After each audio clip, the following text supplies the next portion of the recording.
access sa online sugal masihigpitan ng BSP mga tumatanggap ng ayuda. Ipinanawagang pagbawalang makapaglaro. Detalye ng balitang yan mula kay Rajaman Jairus Peña, Florida.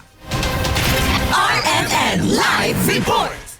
Isinasapinal na ng Bangko Sentral ng Pilipinas ang pagpapaigting sa mga patakaran para protektahan ng publiko sa panganib ng online sugal. Sa ngayon ay inihanda na ng BSP ang bagong rules na ipapatupad sa mga bangko, e-wallet at iba pang online financial services.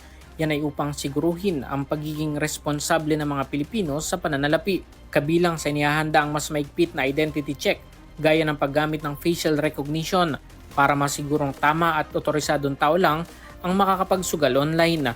Kasama rin ang pagkaroon ng daily limit sa pagpapadala ng pera para hindi malaki agad ang nalulustay. Time limit kung kailan lang pwedeng magbayad para mabawasan ang biglaang desisyon at user tools upang maaring makapag-set ng spending cap, magpahinga o mag-self-ban sa sugal.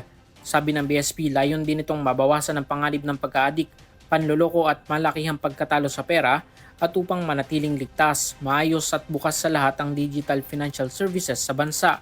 Nanawagan na rin si BSP Governor Eli Remolona Jr. na pagbawalan ng mga benepisyaryo ng ayuda ng pamahalaan na makapaglaro ng online sugal. Kasama mo sa DCXL RMN Manila, Radyo Man Jairus Peña, Florida, Tatak RMN.